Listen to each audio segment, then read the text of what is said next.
Peace and love, family. Want to rise upon the seven. Give all praises to the great God, whom I call Allah, my Father God Allah, and honors to his holy prophet, honors to our holy prophet, Noble Drew Ali Al Hajj Sharif Abdul Ali that is. Give honors to my Moorish kin once again, here, there, and everywhere, and therefore honors to all of you who are continuously honoring yourselves by being yourselves. Give honors to my Grand National Seal, Grand National Emblem, National Flag, Divine Constitution and bylaws, and honors to all of you who are indeed a living manifestation and personification of everything, and I do mean everything, that our holy prophet brought to make us a nation.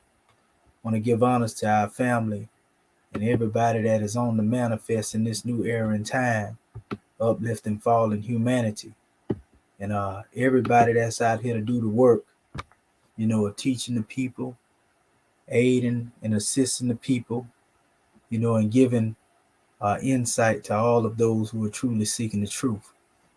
I have a measure that I would like to address, you know, um, and this special drawing is in relation to a recent broadcast, where I was present on our brother Sarnetta's show. We give honors to the brother, for the use of his platform. Give honors to brother Judah. You know, um, when it come to me, I'm about building. It's about peace. Whatever the case may be, all of our people know my special approach. But just honest to everybody that's out there trying to reach the people, whoever it is that may be trying to teach the people. But I have a measure I want to bring to the family's attention, because we want to bring some clarity so that our people can see, exactly what was demonstrated on a recent show when the brother Jabari and Reggie was present. Because it's time that we expose, the truth, so that our people would know what's the truth as opposed to truth and falsehood strangely mixed. So I call this measure, an expose, explosion, so to speak, of, those whom I refer to as Egyptolomites, and the reason why I refer to this um, as such are those who demonstrate this way is because most of those who are talking about Kemet now, and we give honors to all of the literature that has been produced based upon what the Europeans wrote. But we know that there has yet to be any material written by our own people, teaching on ancient Kemet.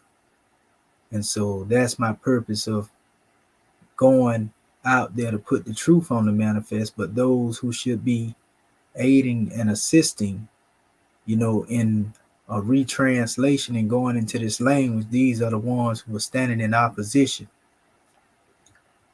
to our people having their own translations of these works as opposed to depending on E. Wallace Budge, Allen Gardiner, and all these other individuals that wrote their books. Nothing wrong with reading these things, because we know that they really didn't translate them themselves, so to speak. They had, Coptic Christians to translate mostly what it was that they have. And we have yet to translate our own, and we've been here a minute. Many of our people claim to be speaking so-called Medu, but that's a whole nother story. And I stand with our brother and elder Walter Williams on his position, as I had just come across him having the same position that I have. The Medu has not been deciphered, and the reason why I say that is because it has not been deciphered by us. You see, here's a story in Al Islam where it was speaking of a time where the brother Bilal was said to be the one that called the Adhan, and he didn't call it. It was somebody else who called it in the place of him. And next thing you know, Allah, basically the paraphrase, interrupted and said that, they had prayed, but he said that the prayer wasn't valid because the brother Bilal didn't call, the Adon, and I'm applying that same method to, all of these different teachings on metaneta that came from the European. The European has did whatever it was they did with the material they had. And most of our people accept that. I'm talking about cross the line, not just with comedic material, but any religious material. Most of them have accepted these things without question. And so we here to set the record straight. We got a couple of measures on here where we actually been teaching the different languages. But again, we dealing with exposing, the Egyptolomites and basically debunking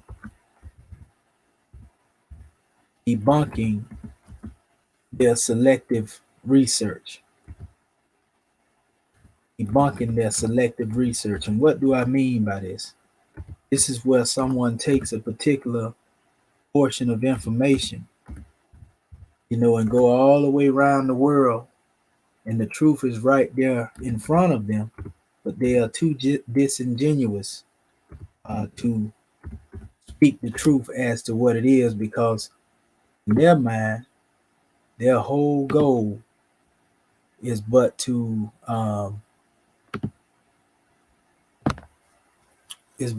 push their narrative, so to speak. And so now people are moving in a cultic like fashion, whereas they don't believe that these guys can do no wrong. You know what I mean? And so we ain't finna get into a bunch of mud slanging per se. We gonna give you straight scholarship and let you get a drawing on this right here. So what I'm gonna do, I got a few clips up here. I'm gonna give you all some insight as to what is going on and what was said.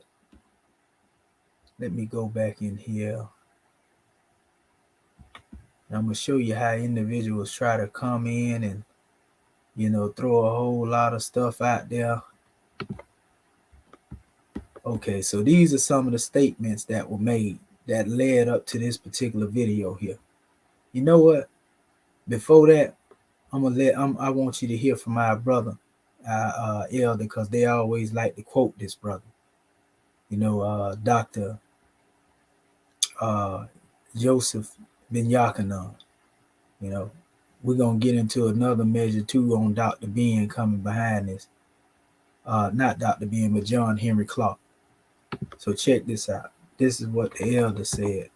Let me share my screen real quick. I'm gonna share the screen. Okay, here we go. All right, there you go, family. Now listen to this.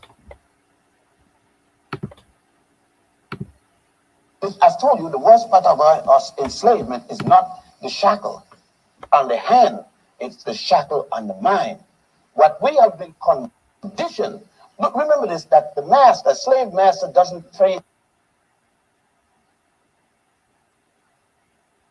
his slave to be free. Okay, well, you get the point of what the elder just said.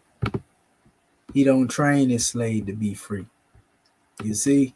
And the worst form of slavery that our people suffer from now, Prophet Noble Drew Ali referred to it as mental slave. You see? And that's why you will see the behavior that you will see in some of these measures. And I want you to pay attention to this stuff now, because we're going to get into it. Peace and love, Queen. Peace and love. Islam. And if I don't respond right away, it's because the screen blocked and I can't see you until I come back to this screen I'm looking at now. So I'll be definitely looking to make sure you get a drawing. So Islam, I'm going to share this screen one more time. And I'm going to go back into these are special measures. Our people got to know the truth. Listen to this.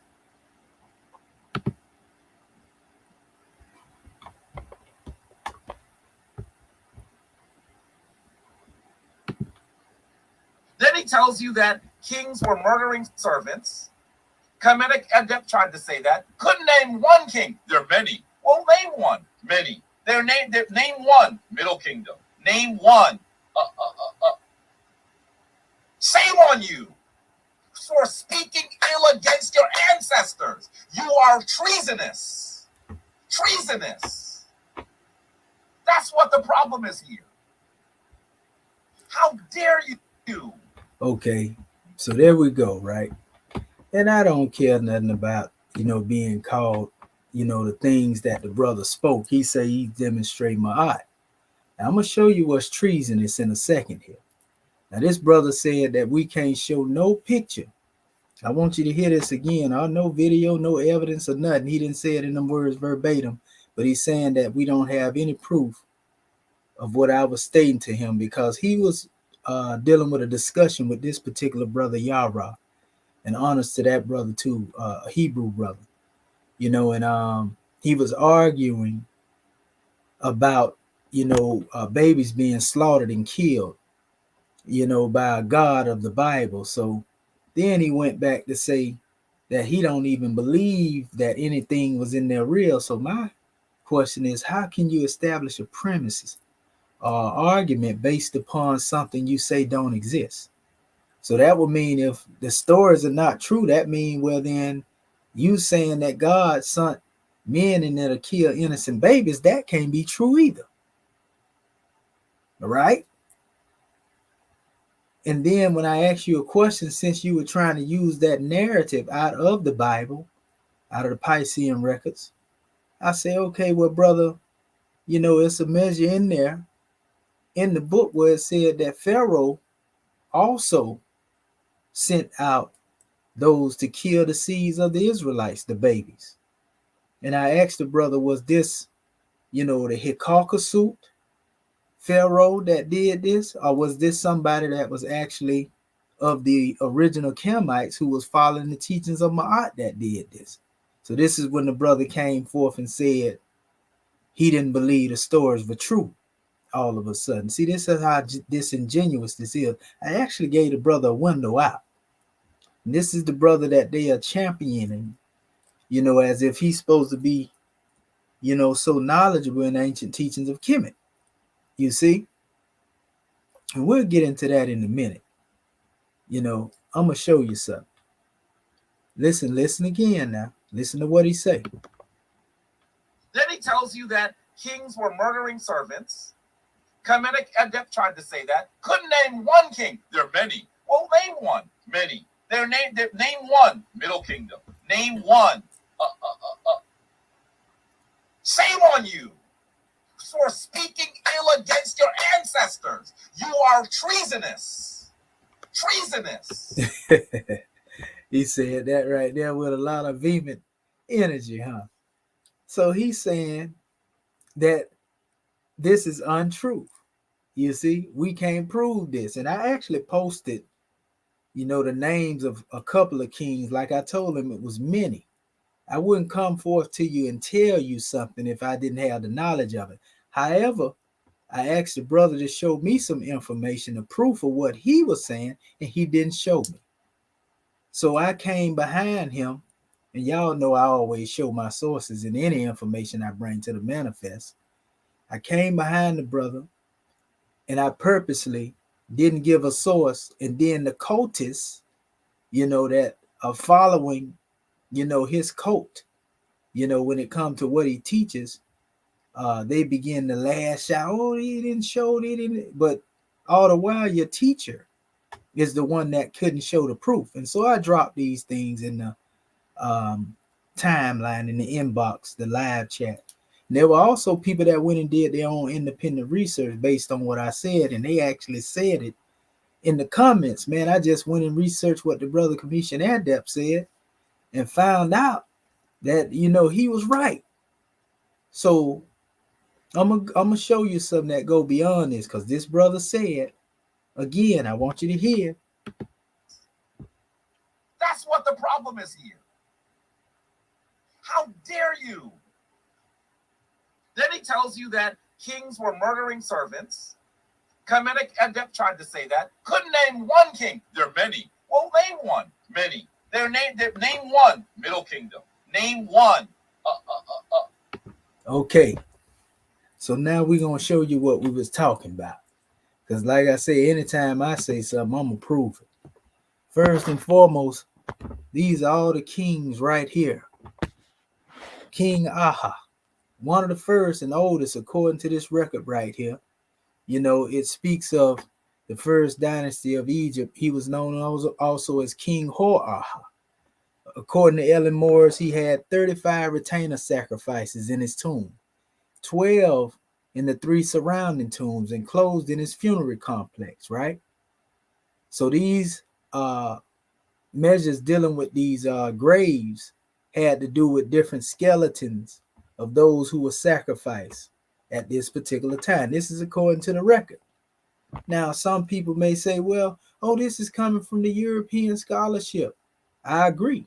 And this is one of the reasons I'm saying that we have to retranslate this stuff, because they got some bad things worse than this in here, you know, that I can show that they are attacking Kemet on, because people are accepting these things and don't want to change them. Jabari is a loyal follower of the teachings of E. Wallace Budd, and he's proud to say it. You see, so he don't intend to translate nothing.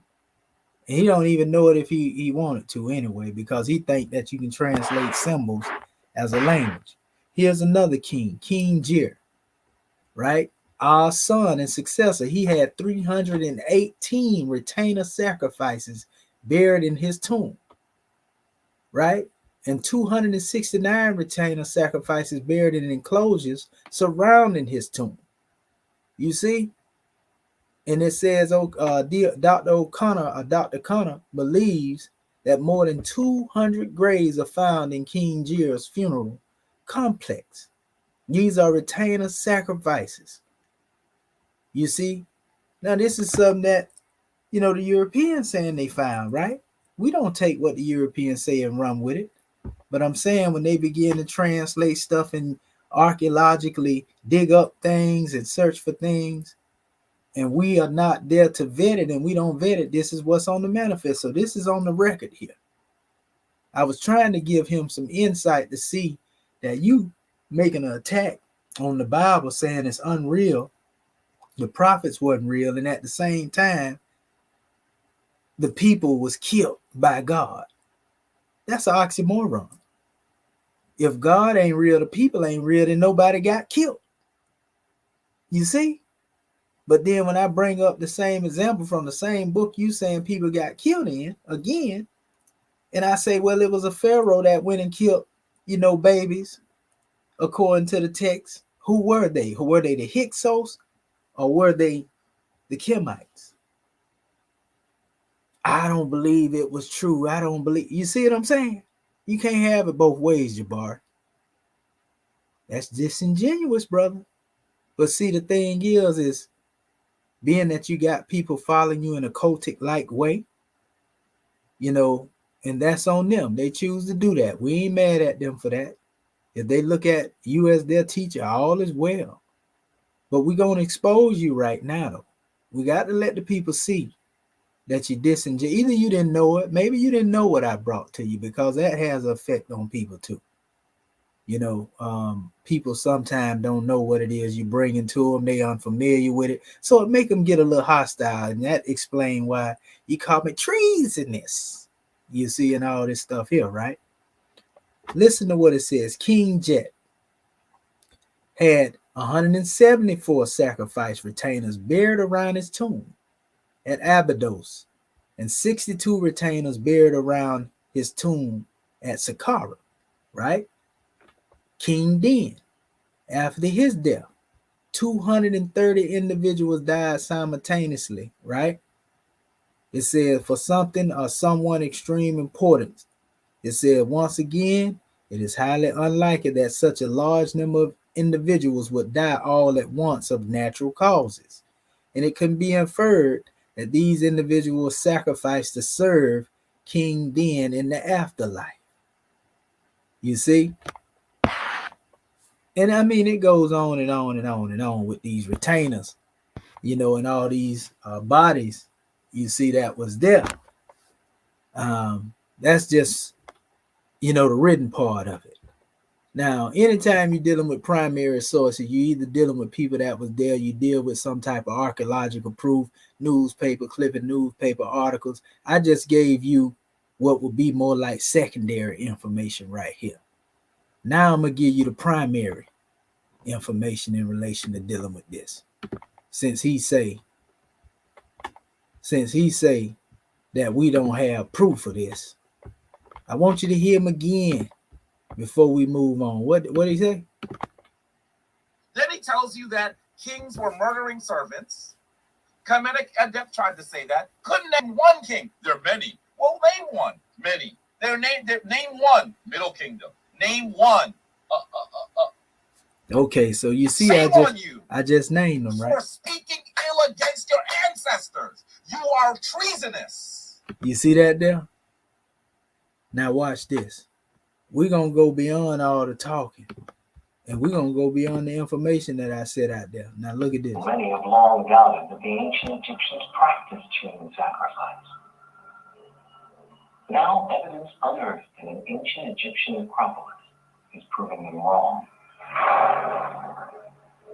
Abydos was once Egypt's most sacred burial ground.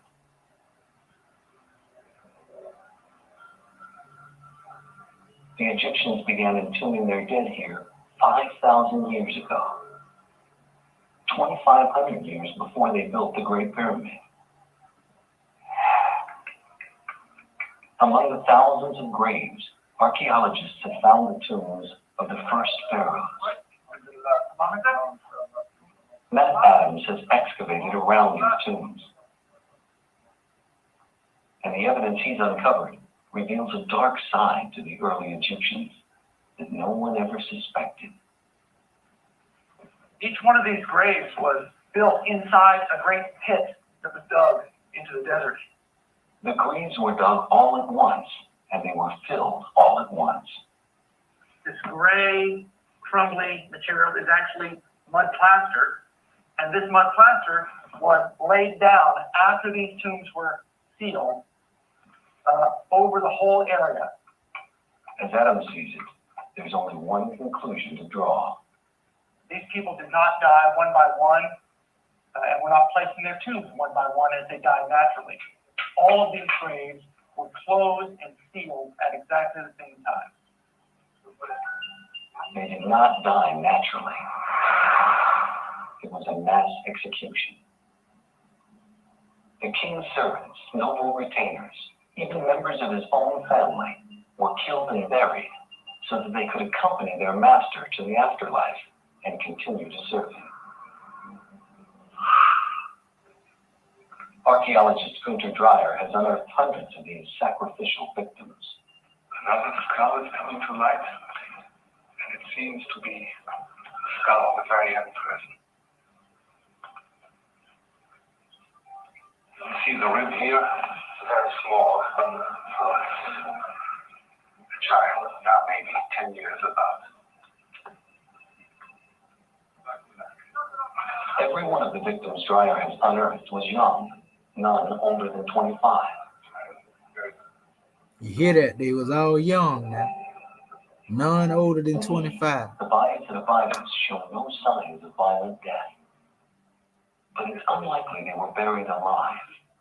Matt Adams believes they were killed before they were entombed. It's possible that they were either poisoned outright or that they were drugged and asphyxiated. And that's not the only difference. Unlike our mystery mummy, no one at Abydos was mummified. The Egyptians had not yet perfected the practice.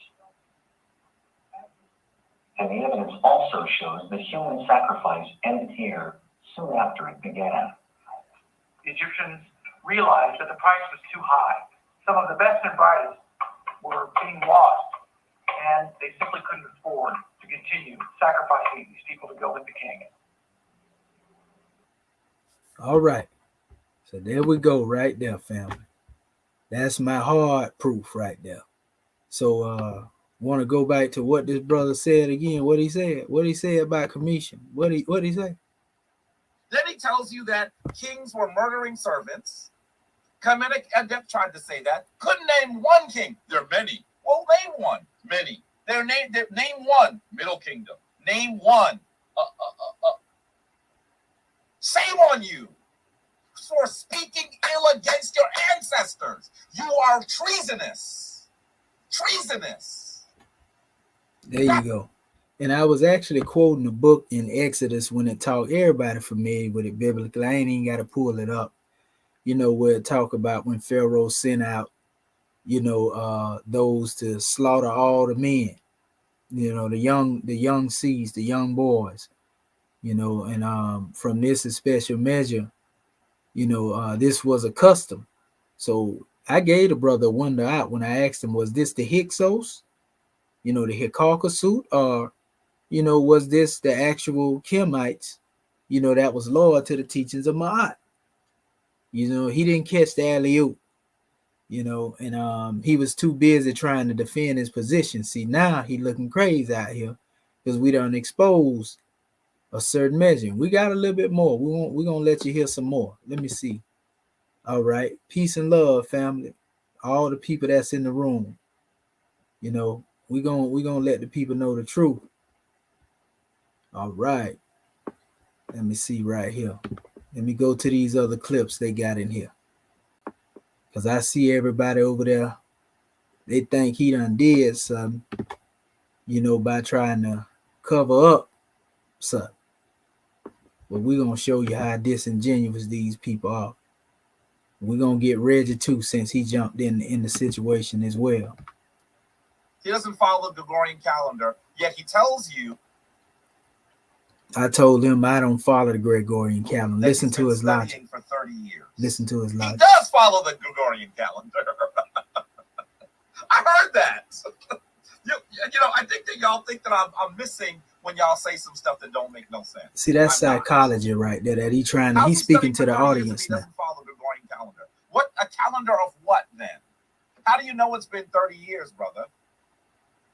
He doesn't follow the Gregorian calendar, yet he tells you that he's been studying for 30 years. He does follow the Gregorian calendar. I heard that. You see, I think and this is what Jabbar has been doing for years, and I watched him here and there. When he don't have a foundation or somebody pull a rug up from under him, he uses psychology upon the onlookers, the people that's listening, to try to sway them under what it is that he wants them to see, as opposed to giving the truth to the people. And again, that's not Ma'atic, that's disingenuous, and to call me treasonous because I gave you some history, my brother. I'm going to show you what's treasonous in a minute. I don't think that I'm missing when y'all say some stuff that don't make no sense. I'm not. Okay. How's he studying for 30? Okay. So that's one other aspect, right? Now, watch this. Let me give you some more insight. This is what people do, man. Our people would love to just have conflict rather than, just accept information and go research it. They like to rebel and buck against it just because it's something that they don't agree with. I understand he got something against religious texts and religious books, so he say. But I'm going to be honest with you. I believe the brother is a closet Christian. Nothing wrong with that if that's what he is, but, the way he demonstrated, I can tell. He was over there trying to justify Easter, as something coming from Kemet. When have you ever seen the Kemites practicing Easter? When have you ever seen the Kemites dealing with the concept of an Easter?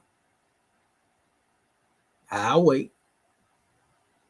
But if you look in his background, you'll see he got a lot of hazing paddles back there behind him. So that explains, the remix. But listen to this.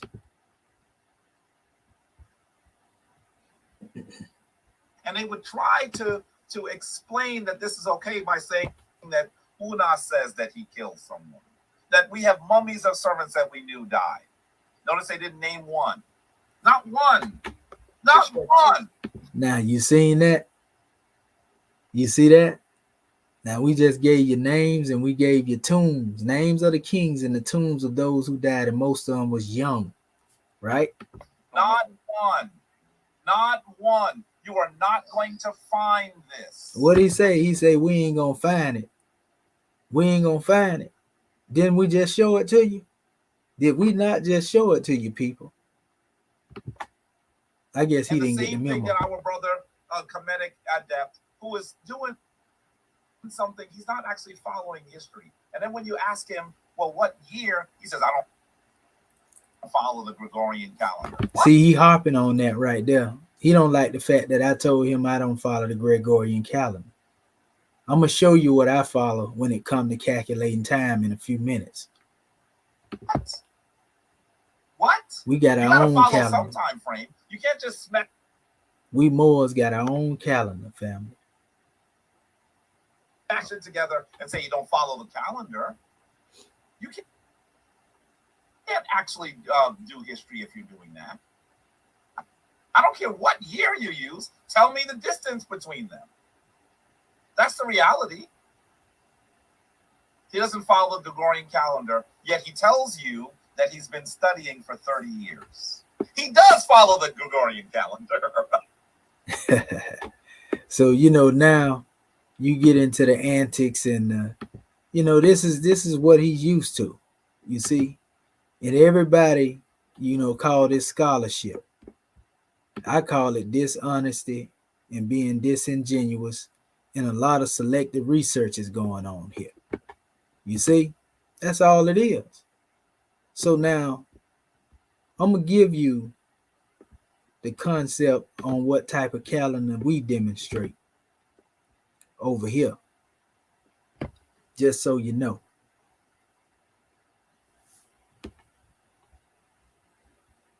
I'm going to give you the type of calendar we follow.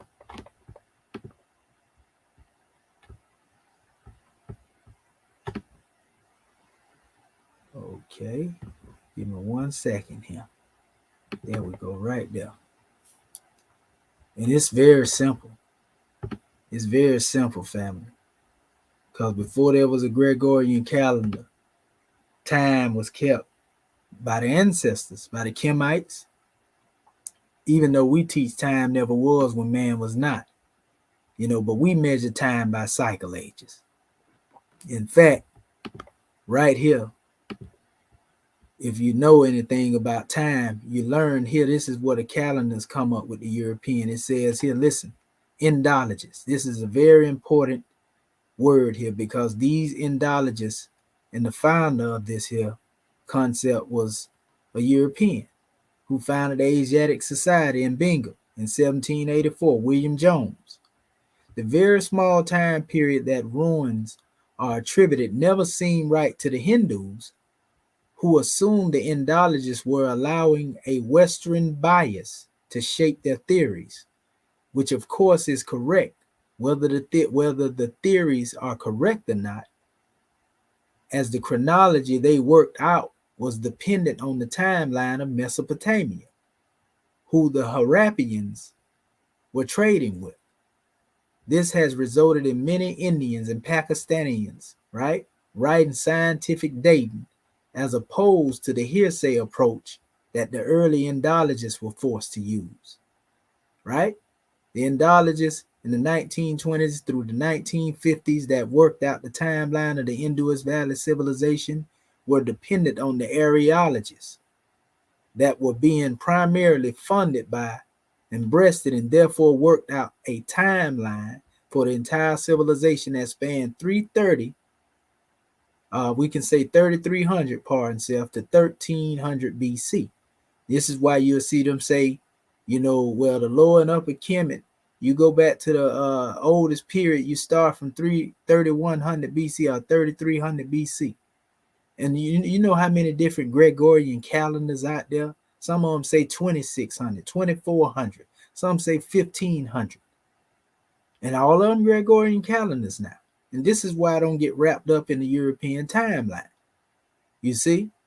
So it say this timeline placed the birth of the Indus Valley civilization in the same year that Breast's own theories placed the birth of Egypt, 3300 BC. This civilization was immediately assumed by many Hindus to be the ruins of the ancient civilization of the epics. However, that would mean they should span a time span of over 2 million years until the last 3100 BC, the time of Krishna.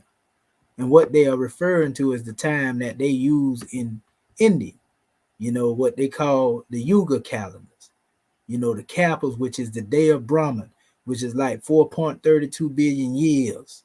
See, these are the type of calendar histories that were kept. 306.72 million years. That's 71 Deva Yugas. These are the Sandhi Yugas, Sandhi Yugas. Then you have 32 million years. That's 4 Yugas, Deva Yuga here, right? And all of this, they even go so back as far as the 311 trillion years with their time cycle, family. And they got a name and time and everything for it. And these are the same times that you will find that the Anunnakis kept. And if you go into certain records in ancient Kemet, you will find that they also kept similar times. This time would be more in line with modern day theory that man has been around, or the Homo sapien been around for the longest. But you can't do that with the Gregorian calendar, because even that calendar there branches off into, the biblical calendar dealing with the 6,000 year concept, thinking that the universe and the world began 6,000 years ago. Come on, man, that don't match. These time frames would be the ones that match. See that 311 trillion? That's it right there. You know how long ago that was? That's beyond the calendar history that you hear the Nation of Islam demonstrate.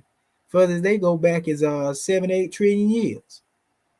You see what I'm saying? But the Hinduist Kushites, they kept the calendar history 311 trillion years. You see? And you can see the way they broke it down, the way they did it. They show you right here, it talk about 7 rounds in the 4th. They say we are the 5th root race. Each root race has 7 sub races. And they went into the 5th root race. Now, this is the 5th root race, not even the 1st. Has been in existence about 1 million years. Hence, each of the 4 preceding sub races, it say, has lived approximately 210,000 years. Right? Now that sounds about right when you go to looking at the oldest Homo sapiens sapien that was even found around the time of 350,000 years ago. They call him Jabir Uhu, found in the west coast of Africa in Morocco, where the Rakat structure is. You see? So the family and the race been in existence around 30,000. They go, through different cycles telling you, what races was on the manifest. They even go back to 850,000 years ago. All races have their own cycles. And that is true. The Kemites had their own cycles. The Indus Valley and the Sumerians all had their own cycle. Though at root, there was some relation and overlap between them when it come through the blood lineage. But that's a whole nother measure. It speaks of the 4th sub-race and, the Atlanteans. Then it go into the history of the Yugas that was spoken 427,000 years. Now, when you go to looking at these time frame right here, this blow them little Gregorian calendars out the water. You can put, 100 Gregorian calendars, in these time frame that they got up here. You see what I'm saying? So this is the way we demonstrate the calendar here, the way we build, from the Moorish standpoint. And it says one day with the law, equals 1,000 earth years. This is what it says in the Quran, and the Bible also mention the same thing. So we take the concept of one day of Allah, for example, being like 1,000 earth years, then just say 7 days, for example.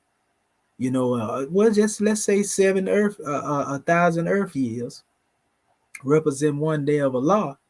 That's 7,000 years. You see what I'm saying? That's 7,000 years. So also in the Grand Quran, it speaks of a day of what I call spiritual ascension. This is, how long it takes the angels to ascend and the spirit to ascend to Allah. And it says that this event is seen, as far off by those who are looking on the manifest. They say the distance of traveling, And this is in one day. 50,000 Earth years is how long that would take to us, looking at it from a earthly standpoint. But spiritually, it's just the twinkling of an eye, just a snap of a finger. That's how quick, and we going beyond physical light. Physical light is what, 186,000 miles per second. But when you talk about divine light, it's way more faster than that right there. And the more you go back in the time, or we can just say when you look at stars, for example, the further you look out back, you are traveling in time, so to speak. So now let's deal with one day of spiritual ascension. If you were to deal with multiplying that by 7, that's 350,000 years. If you were to compare it, in the context of measurements, right? And so we teach, in our teaching, it's 7 days in a circle, 7 days in a creation, 7 days in a year. So this is the basis of the concepts that I have here. 7 days of Allah in 1 week, that's 7,000 years, time 52 weeks, 364,000 earth years. 7 days of angelic ascension, as I explained earlier, 50,000 times 364 earth days, which equal 18,200,000 years. 7 days of spiritual ascension equals 1 week. You see? And this going into the aspect of multiplying that 50, and it comes in 350, like we told you, 52 weeks, and it goes back to the same time as we gave a few minutes ago. But then there are cycles within these spans of time that we are given, because we ain't trying to get you caught up on the time per se and how long it was, but what took place, what occurred, because most cycles have to do with places where man begins to grow and evolve and unfold and so forth and so on. So in the teachings of Islam, there's a mention of 17,000 years in relation to dealing with Adamic cycles of evolution. You see, so it's saying like around every 17,000 years, this is where man evolves to a different stage in his thinking. There's a complete upheaval when it comes to what man was thinking at a period of time, and then he begins to grow, even greater. A whole paradigm shift on the manifest. And then there's another measure dealing with the 100,000 year cycle of great reformers that's also mentioned. They say that every 100 years, pardon self, there's a mujadid, a great reformer that comes on the manifest and reforms a teaching. For example, we can put this in context. Prophet Noble Drew Ali came over 100 and some odd years ago. Right behind him came our Grand National Chairman 100 years later. So he was the great reformer when it comes to the teaching of Prophet Noble Drew Ali to us in the Moorish American government. You see? Okay, so here's another measure, 700-year cycles. These deal with the cycles of the rise and falls of nations. You see that we ruled Spain for 700 years. You see?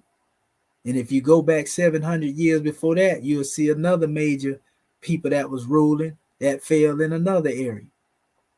If you come after that 700 years and come right where we at right now in the United States has risen up, to be those who own the manifest. When we fell, they rose. Think about it. Moorish Spain fell, America rose up. Moorish America. From Moorish to America. Right? Think on that. So when you go here, also you have 2100 year cycle ages of preparation. And I got a calendar in relation to dealing with this right here. Because there was a time where our people was able to live 2100 years, in regards to dealing with a state of mind. So if it was the age of love, they was able to hold their divinity in love for that long, because it wasn't a bunch of falsehood and truth strangely mixed. It wasn't a bunch of wickedness, on the manifest. There was one time we didn't have to practice love, truth, peace, freedom, and justice, because we were love, truth, peace, freedom, and justice. So when we get in this calendar, we can go many ways. After that, 2100 years, when you multiply that time 12, that's 25,000, 1200 years. 200 years, pardon self. And that's the age of fulfillment. That's what we call a great cycle, which brings about a paradigm shift. But in those 2100 year periods, which are really multiples of the 700 year periods that we talked about, 700 times 3 is 2100. When you go into that right there were events that took place where a mastermind and guru has always come throughout particular time periods, bringing in a particular mindset. You see? So 25,200 is when everything reaches its culmination. All of that wisdom, knowledge, and understanding brought by the mastermind, the one that will come during that time, will be the one that brings about a great change. You see, and then you got the 50,000 year cycle that I mentioned, dealing with the age of perfected man. 25,000 year cycles. You just round the 25,200, into that which is of itself, and you get 25,000 years. But a journey of ascension is 50,000 years. So a journey of descending would be the same thing. That's 100,000 year cycle of circumnavigation. And we are taught that over 100,000 years ago, it was our ancestors who circumnavigated the planet. Now, when you put that in the context with these old calendars that I was telling you that they demonstrated in Kemet and India, all of this time makes sense. But you can't put that in the Gregorian calendar. So I meant what I said. I don't follow the Gregorian calendar. You see, because our ancestors again did what? They established the Dendera. And if you Ma'atic, you should be following the same thing. All of these things do with time and creation and how things came into being when it comes to our people. And you still want to talk about the European and what they brought forth with their time? That's you. We ain't dealing with it. Look here. They dealt with time, a long, indefinite period of time, eternity, eternal, endless, limitless eternity, forever and ever. Where your calendar at, Jabari? Huh? Hey, the God of hundreds of thousands of years. The eternal land. Man, they just go on and on and on. I can show you a whole bunch of references where the ancestors were speaking. Look, 1 million years, and they use Ptolemaic times. This is them in their translations. Like I say, we go through them and we vet them, and then we come back and we show you. And this is coming from the Coptics now. They were the ones who translated these books, and the European went and took certain words and created their own little dictionary with it and claimed like they because they was competing. They was competing with Britain and France, the French. They was competing, and they wanted to be the first people to translate things. So it said 100,000 of millions of years, 10 millions of years, 10 million, 100,000 millions of years. You know how long ago that was? Man, I mean, they got many different words dealing with time. Zep-Tepi is one. The first time, when time first began. Look at this. Lifetime, period of time, ahat. Ages, period of 10 days. A life, a million years. Aha, inhe. You see, don't even pay no attention to the symbols, because that's what the European put there to, get their little rocks off. That's a whole nother story. Y'all know where it go, those who build with me. So, yeah, they got it. I mean, many different measures they demonstrated on the concept of time, family. So we taught over here, you don't take away a God from the people unless you got one to give them. Unless you're going to return that special deity to them people. You see what I'm saying?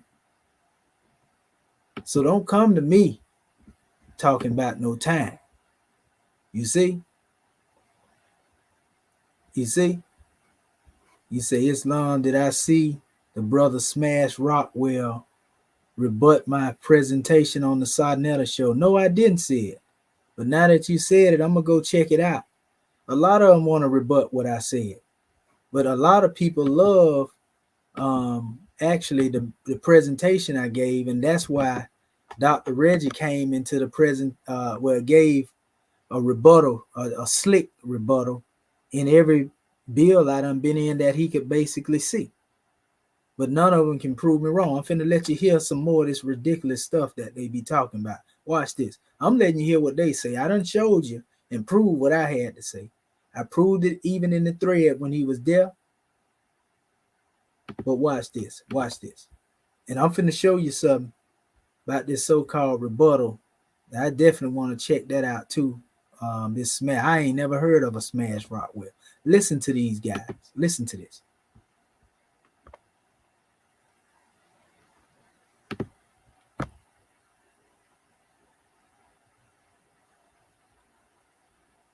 A lot of people want to put the ritual up front and not tell you what's behind it. One of the most important things is to be able to understand what's going on in Nile Valley culture, you have to read the Medu Neter. If you're not reading the Medu Neter or aspects of the Medu Neter, then you're solely relying on the Europeans to tell the story. You heard what he said. You solely relying on the European to tell the story if you ain't reading the Medu Neter. But where do you think they got their concept of read Medu Neter from? The same European they claim you will be relying on. E. Wallace Buzz, Jabari, and Reggie. And see, this is why Reggie is, basically hurt. Because he came on the show, and I'm going to let you see it too, when I was speaking what took place on there. I let him know that, bro, you trying to read symbols, and that wasn't the way the ancestors demonstrated. Symbols are metaphysical. They are more formulas than anything. But the actual alphabet is hieratic, Demotic, and Coptic.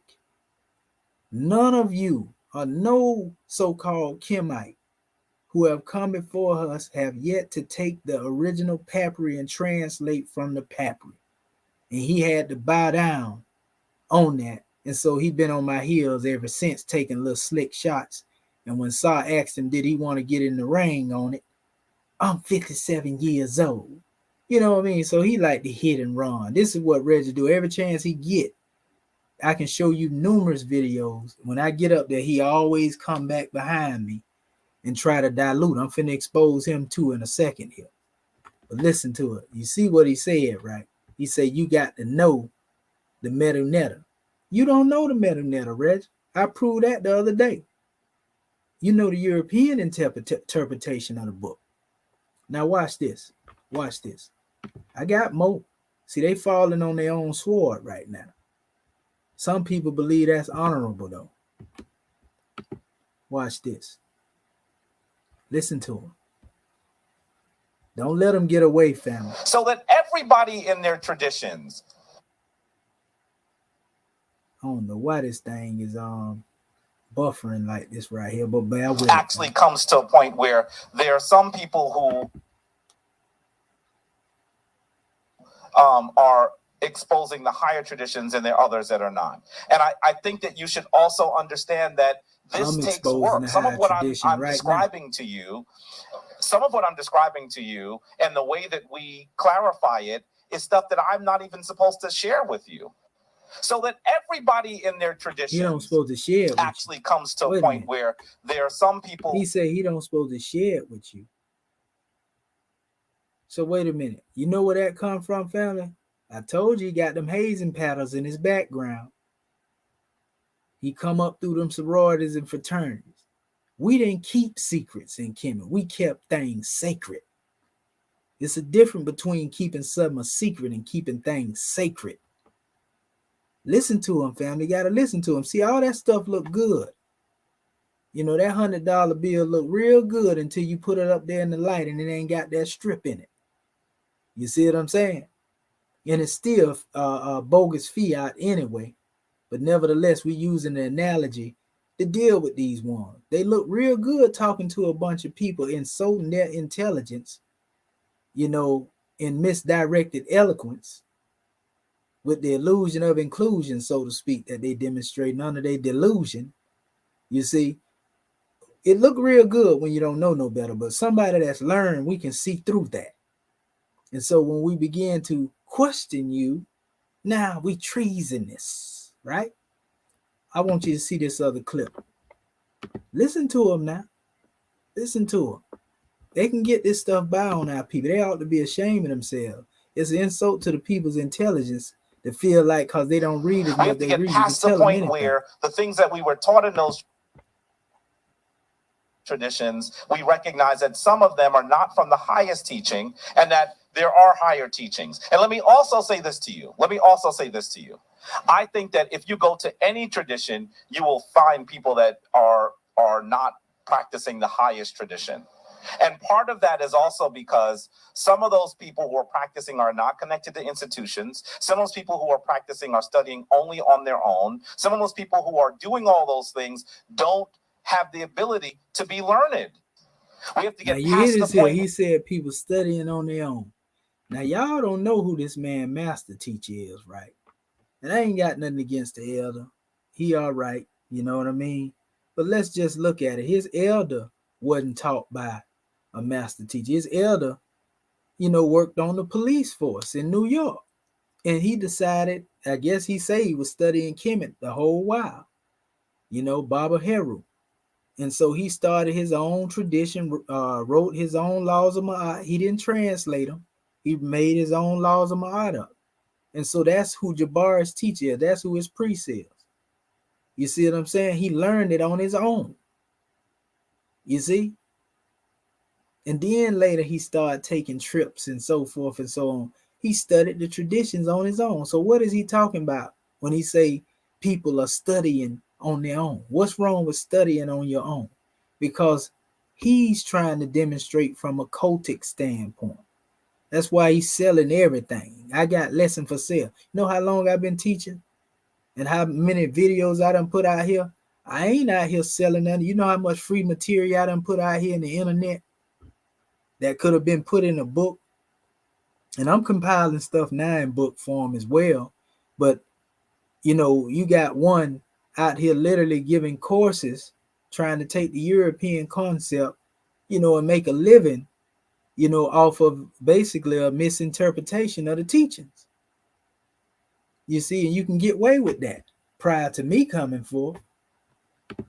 Where the things that we were taught in those traditions, we recognize that some of them are not from the highest teaching and that there are higher teachings. But they secrets, though. You got to keep the high teaching secrets, huh? Man, these guys are funny. Check them out, family. Check them out. If we go and we talk about Ma'at, if we go and talk about Aset, we talk about Osir, we talk about Nebhed, we talk about Nut. All of these things are actually talking about the universe, particles, gravity, strong forces, weak forces, dark matter, dark energy, evolution, the creation of stars, the creation of time, and evolution and how we fit in it. If we go and we talk about Ma'at. So we ain't got no problem with that aspect right there, right? But then if you know that it's talking about that, then how can you come back later and say that the ancient Kemites didn't teach science? When we get into the text of spirituality, most of the belief, when science started in Kemet. Come on, man. Come on, make it make sense. You gonna reject it and embrace it, just like Reggie say he followed Dr. Ben and Henry Clark, and a lot of these brothers embrace a lot of things that Reggie reject in what he hear in other people teaching. So you reject your teachers too, Reggie? Make it make sense now.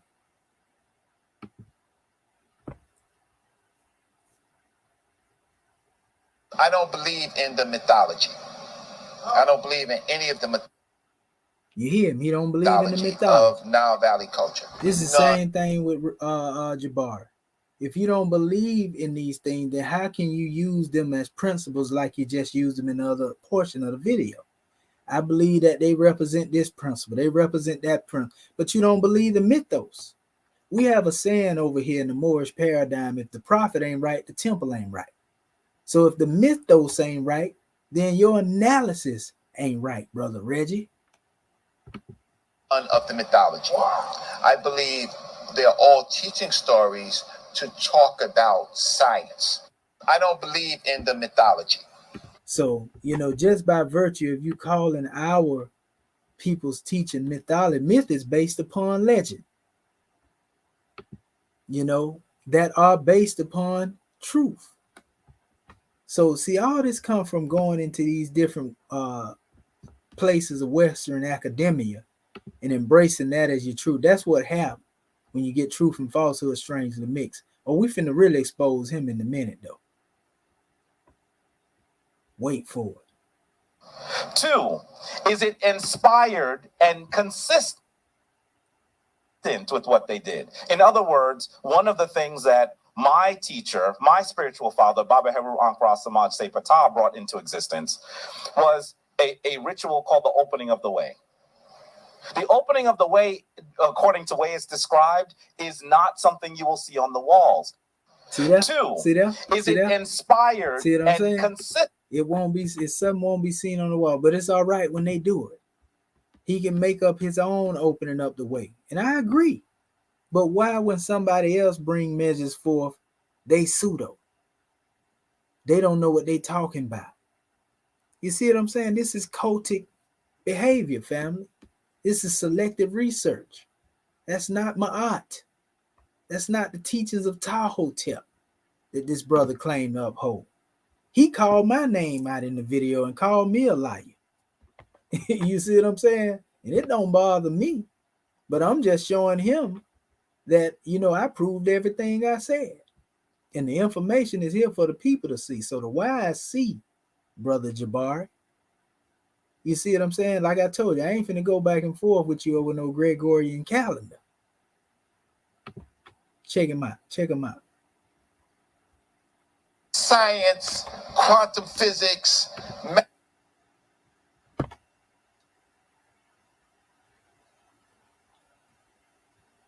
don't believe that rituals in itself are helpful to our people. I do not believe that rituals in itself will help people. Chants, any of that stuff, prayers, any of that stuff, because I think that the Nile Valley African knew much, much more about science, quantum physics, mathematics, the understanding of time and the universe. I don't believe that ritual. So you hear this man saying that he don't think prayer and all this meditation is, this stuff is basically to be used. It's based on science. We got many monuments in ancient Kemet where the people are praying and meditating, family. How do you think they came up with the science, Brother Reggie? Come on, man. We got to do better. But see, this is what happened, though. Again, when you following another narrative, you're looking at what E. Wallace Budge said without doing your own research. I read the Book of the Dead. I used to have it. I gave it away, too. 20 years ago. Actually, 25 years. I gave that book away. You know what I mean? That's how much I care about it back then, because I understood what was going on.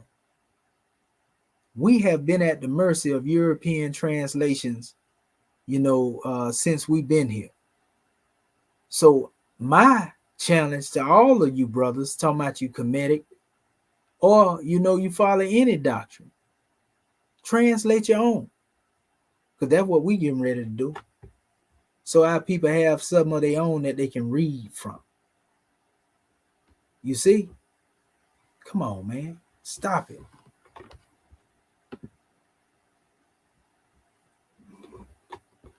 See, I see through a lot of that stuff. Like I say, what people don't see, I see it. And I'm going to call you out on it. If we go and we talk about Ma'at, if we go and talk about Aset, we talk about Osir, we talk about Nebhed, we talk about Nut, all of these things are actually talking about the universe, particles, gravity, strong forces, weak forces, dark matter, dark energy, evolution, the creation of stars, the creation of time, and evolution. And you see what I'm saying? And we know evolution come from Darwin. You see, this is what you're talking about, a hodgepodge of confusion. Yeah, we agree with certain measures in relation dealing with the Neteru represent, who they are. But a lot of these brothers actually deny that the Neteru was able to manifest physically. I beg to differ with that, because I understand all saw and all said in Heru as principles, and they were principles that manifested in human form, not just one human form, but many different individuals. So thus, one would be referred to, if she was a queen, she would be referred to as All-Set. She would also probably be referred to as Sekhmet, also being referred to as Heru. You see? Because these represent stages of unfoldment when it comes to the attributes. And the same thing with All-Saw. The Pharaoh was recognized as All-Saw, whom the European like to call Osiris. He died. The one who came behind him, he was the new All-Saw. And the same thing with Heru. So don't tell me that these principles never embodied a fleshly form. That's spookism to say that. You see what I'm saying? And so a lot of that come from ones not being able to comprehend something, so they become dismissive of that in which they can't make sense from. And then they grasp onto that they can try to materialize. And then they teaching you, truth and falsehood strangely mixed. You see, and it's always limitation to truth and falsehood, because the truth gonna always outweigh the falsehood. And the general opinion of men will never alter the nature of the truth. The truth is the only thing that changes not. You see? Now I'm gonna show you what happened. We're gonna go over here to this drawing real quick. Watch this, family. Now this is when we was on the show right here, and I was speaking. I was teaching on the Peace and Black Power. What's your Antiquity. name and where you calling from?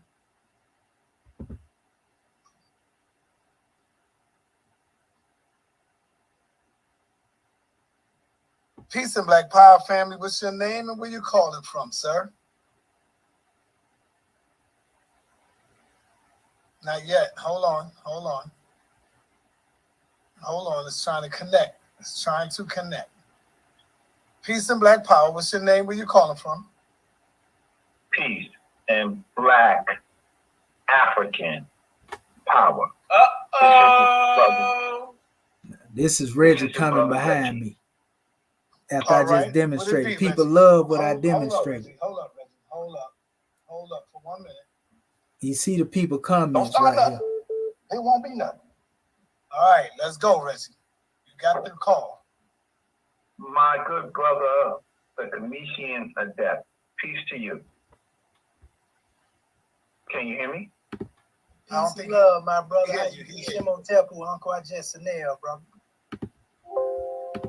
Uncle Rashid. Hotep.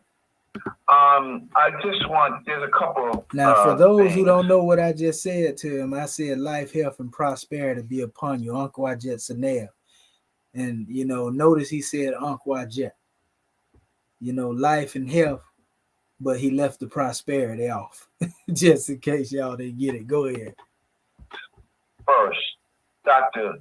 George G.M. James did not die a Masonic death for the information that he was teaching. Dr. George G.M. James died of stomach cancer in Meharry Hospital in 1956. He left abruptly to go to the hospital. Oh man, come on, call back in, Reggie. Let me call him back. Yes, go ahead, Reggie. The last thing you said, he left abruptly to go to the hospital. Yes. Go ahead. He left abruptly to go to the hospital, so he disappeared. But there is a certificate of death for Dr. George G.M. James, right? Listen to him now. Anybody can look it up. It is a the title of where the death certificate is an investigation into the death of George Jim James. So he didn't die a Masonic death. The next thing I want to say, and this is just to help the good brother, right, is that I have to ask you, who was your Medu Neter teacher? My brother. Hello? With all due respect, I'm not here to talk about Medu Neter, but what I will say is this. I've been studying it for over 30 years, but we have a different approach on what Medu Neter is. So I think it'll take up too much time for us to go back and forth on that. But, because I don't believe... But who was your teacher? Who is your teacher? I'm telling you, the method that I study on is not the way that you study, bro, so it wouldn't matter. I don't, the way you talk, like under the E. Wallace Budge concept and all that, I'm dealing with hieratic, bro. Can you show me a hieratic papyri over here? Can you show me a demotic papyri over here? Translated. I ain't talking about the way that what you seen was done being constructed. Can you show me that right now? I'm dealing with real papyri. Yeah, okay, so let me explain. Okay, so the Medu Neter is what we see usually on the walls. The hieratic is certainly things that we see in a papyrus, a papyrus. That's correct. Okay, but you pulled out a dictionary, right, of terms that are written in the Medu Neter form. You did not pull out hieratic. You pulled out European dictionaries. Mostly it looked like it was from Wallace Budge to make your point. You cannot now go back and say that you do it in a different form, because most of your material that you talked about more was based on those dictionary items. It would be disingenuous for you to do that, to go back and forth. Now, the ancient Egyptians, the people we call from Kemet, Tawi, the Hindu, they wrote in a papyri in hieratic called the Instructions of Keti to his heir Merikari. In that text, they say what is written about the people that we now call the Kemetiu, the Kemet. They say, but as concerns the foreigners, let this be said. These are people outside of the place called Tawi, Kemet, right? They say, but as concerns the foreigners, including those from Libya, North Africa, right? Revile, the Hesi is the word, Amu, Asiatic, is miserable because of the place where he is. Shortage of water, lack of many trees, and the path thereof of difficult because of the mountains. He has never settled in one place, but plagued by want. He wanders the deserts on foot. He has been fighting ever since the time of Horus. This is their description of foreigners, including the North Africans, right? And certainly including those other places that you talked about inside the Mesopotamian civilizations. So when you want to talk about Africa, we can go to the text that you say, and we can read to say that, well, peoples are separated not by necessarily always by skin color, but by ethnicity and culture. Point, because I know that you're busy, right? The last point is that the people that you are calling the Moors were Muslim. They hated African beliefs. It was Ibn Yassin, a Muslim cleric who founded Morocco, and his follower, Abu Bakr, created Marrakesh. But they were Islamic, and they hated Nile Valley, they hated Africans, and later they would start the slave trade by enslaving even Africans who converted to Islam, right? In the centers of Morocco. Now, we could talk history, and maybe you might say my history is different than your history, but when you pull up the same books that we both read, then I could just say that let's just have this conversation, right? Let's just have a conversation. But are you going to tell me today that Ibn Abdallah, Ibn Yassin, who is a Muslim cleric, are you going to tell me that he did not found the state that we would call Morocco? Are you going to tell me that? All right, you ready for the answer? And you gonna let me give it to you without you cutting me off? Absolutely. Okay, I want to first address what you said in regards to dealing with our brother G.M. James. Because you said that the brother didn't die a Masonic death. But you said that he died from cancer, but you say he disappeared. So how can he disappear and yet have a death certificate, my brother? That's one question. That's one question. Hold up. I'm gonna ask the rest because I'm asking it in succession as you demonstrate. And also, the name Mari predates Marrakesh, my brother. By the way, the name Mari, and the reason you were correct with the Arabs hating the people in Africa, that's right. I'm with you on that. The Arabs did. A lot of them Arabs, they definitely, even Muhammad had to get on the Arabs by Bilal. So you're right when you say that, but you're wrong when you assume that this had anything to do with the Moors, because it was the Moors that went to war and pushed the Arabs back over. It was General Tariq, as a matter of fact, that went to war with the Arabs because they were taxing.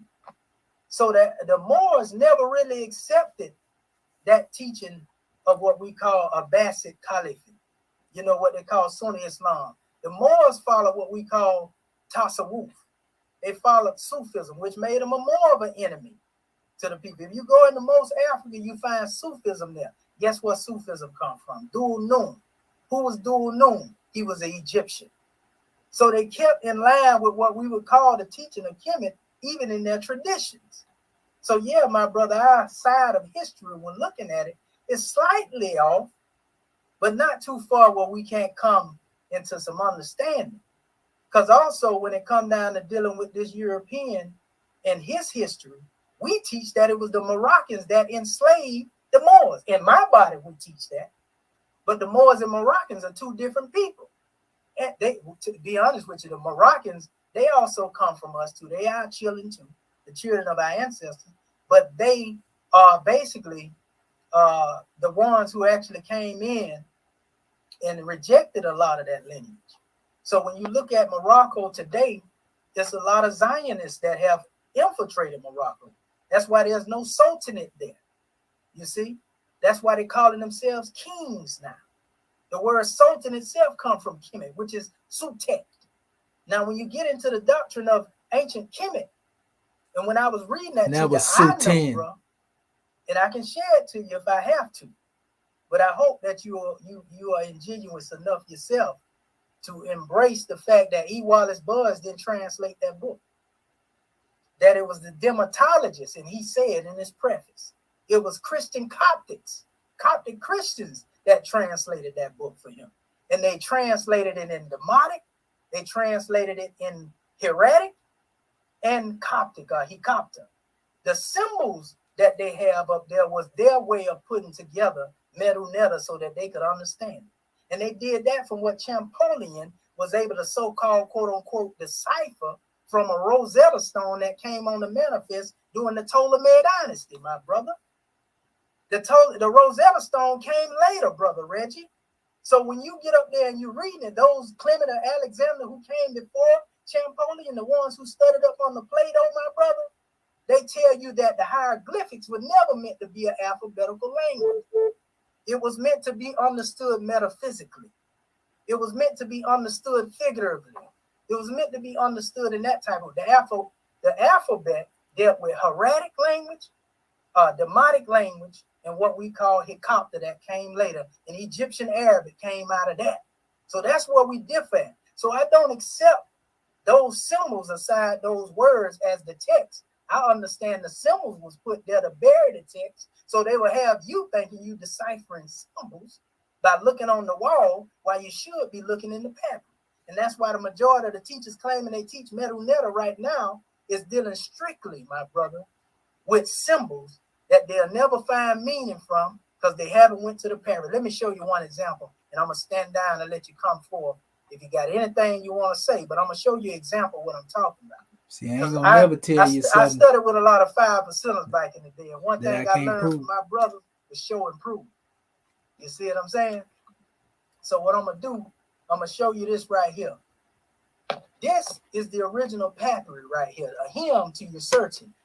We was just mentioning that a few minutes. Look at all of the holes in this papyri. This is the original. This is hieratic. This is not cursive hieroglyphs. Because don't confuse cursive hieroglyphs with hieratic either. This is hieratic here, my brother. This is the symbols that they put together to try to identify these symbols. And I can show you the way they did it. But I'm going to let you see what E. Wallace Bud said here in composing this language. He basically spoke in many areas about, he said, it seemed to me obvious from these facts that everyone who undertakes a long, very tedious work, like making of an Egyptian dictionary, must be guilty of the perpetration of mistakes, blunders, errors, and copying. However careful he may be, in my work there will be found inconsistencies, misunderstandings, misprints, and probably downright misstatements. What I depend on. Now you notice this here. This brother defended E. Wallace Bud more than E. Wallace Bud defended himself. Now you notice, as I'm showing him, this is the real papyri here, family. Those are not hieroglyphics. That's the hieratic text, real alphabet. Ain't none of them individuals out here talking about they chematologists teaching hieratic. Ain't none of them teaching Demotic. Ain't none of them teaching Coptic, Hikapta. I'm teaching them things. You see what I'm saying? We going through the text as we speak. While they over here trying to so-called translate some bogus symbols, the European went and compared to these different symbols in the letter form and try to say, well, this look like that, so that must be that. That must be that. No, it don't work like that, family. No, you tried to bury the true alphabet, the true papyri, so people will be looking for symbols, and they'll never go look at this papyri right here and really get into the text. It was slick, but it was meant for me to be able to see it and point it out. And a few more that got that keen insight. In fact, the ones in ancient Kemet and the first people that studied in Greek, the people from Greece that studied up under the Kemites would tell you that. You know, so yeah, these guys are very disingenuous. The point is the consensus through the etymology to see how accurate a word is. Because in most cases, if a word is a certain way in another language, it is what it is. But I'm not going off symbols, bro. I'm going off what I know it was originally translated from, the alphabet, not the symbols that they tried to bury it slick with. So he said here, he said, I have not copied them straight out of a Coptic dictionary, but satisfied myself that they bear the meaning which Egyptian words have in passages in Coptic versions of the Bible and in Coptic patristic literature in general. So he's telling you his source here. You see? Now, he goes on here, my brother.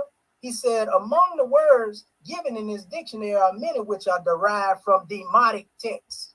So you gonna sit and tell me that them symbols is demotic text, brother Reggie? He said, as my knowledge of this branch of Egyptology is rudimentary, I have relied for the correctness of their transcription in the hieroglyphs. You know what transcribing means? Look the word up. It actually means to basically take away the meaning. It means to, how you going to transcribe demotic text into symbols? I thought you're supposed to be translating it out of symbols. To transcribe, dealing with a transcripting into hieroglyphs, which is what they did because of European like being systematic. They didn't understand it, so they put a symbol beside it that looked similar to what the alphabet was so that they can make markers, but they were really dealing with the pattern.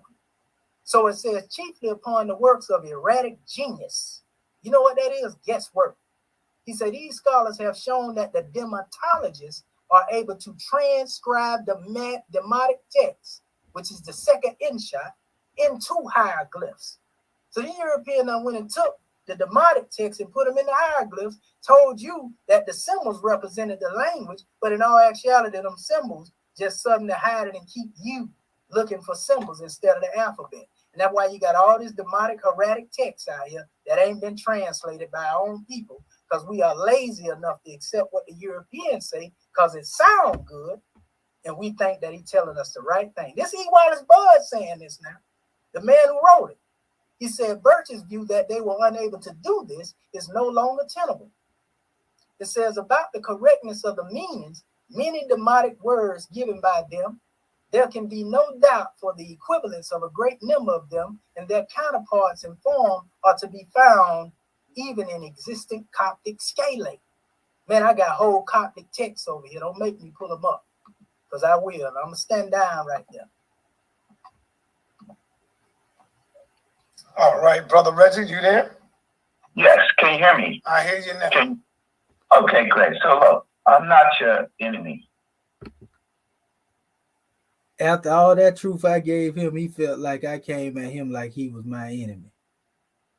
He said he ain't my enemy. I didn't say he was my enemy. I just put the truth out there. See what I'm saying? See how sensitive they is when they can't stand up against what you put out there? But for the people that's listening, right? So we have two people talking, and I'll get off in a few seconds. There are texts that are in Demotic. I hope you know that Demotic text comes when the Persians took over Egypt.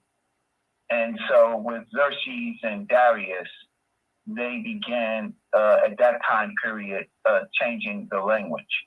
However, there is enough hieratic that is before the Demotic period, all the way from the Old Kingdom on to that period, where they could get the Meta-Neter, because the hieratic is just shorthand for the Medu-Neter. It's much more of a how can I say, a scribal priestly type of text, and the Medu-Neter is the formal writing that you put on the walls. He wrong again there too, because really Medu-Neter really refer to any form of writing from Kemet. So we don't have to deal with the Demotic, and we don't really have to deal with the Coptic because those are in late Egyptian. We can just deal with the Old Kingdom, the Middle Kingdom, and the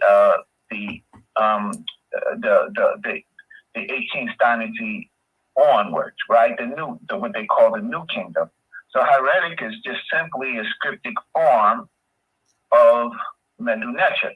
But you say that you deal with it differently, but so that means you must have a dictionary that you have that we would like to see. Now, I'm not going to, listen, I respect you. I hope that you respect me, right? To know that I am a student of Dr. Ben and Dr. Clark and Dr. Jeffries and Professor Small. And I think that everybody, and Dr. Ricchetti, and I think that, and Dr. Jacob Carruthers and others, and I think that everybody knows this. I could tell you who my teachers are. right? And they're not obscure, they're not mysterious, right? They are my teachers. So I'm just trying to say on the issue of George G.M. James, he disappeared from the public.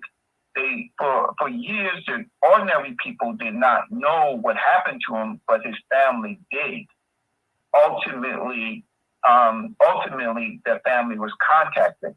A death certificate was rendered, but in the imagination of our people, we wanted to make it something different than what it was. He died of stomach cancer, right? And so you would be in peril if you try to discredit that and try to say, even if he died mysteriously, you're trying to say that there was no body.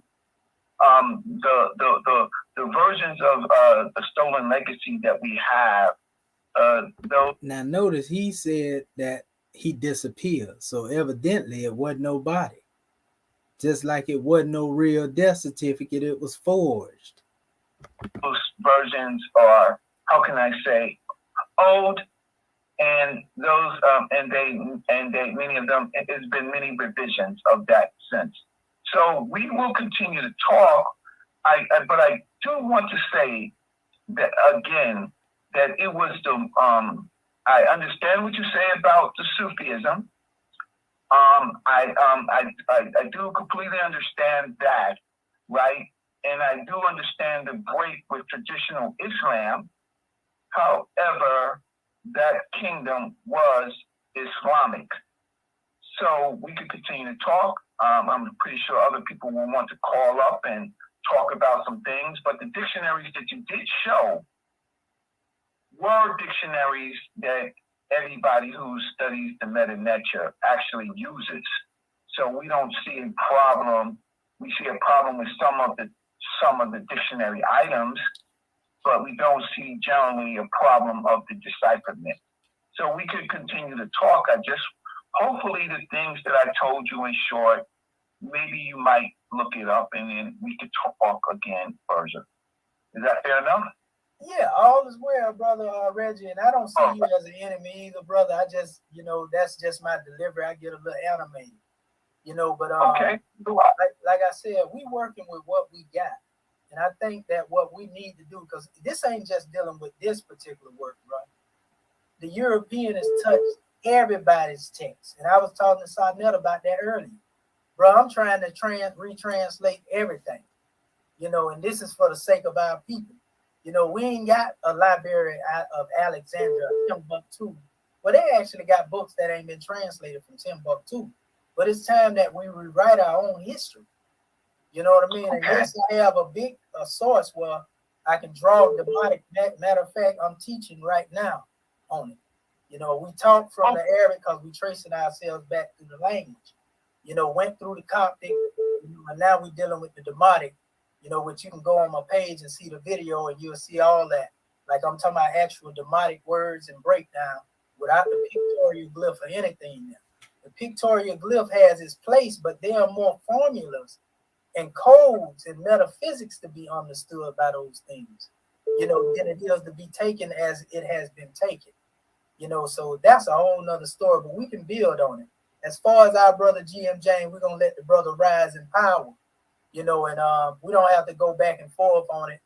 But my teachers always taught me that he died for betraying, his oath and teaching, because he was indeed part Boule.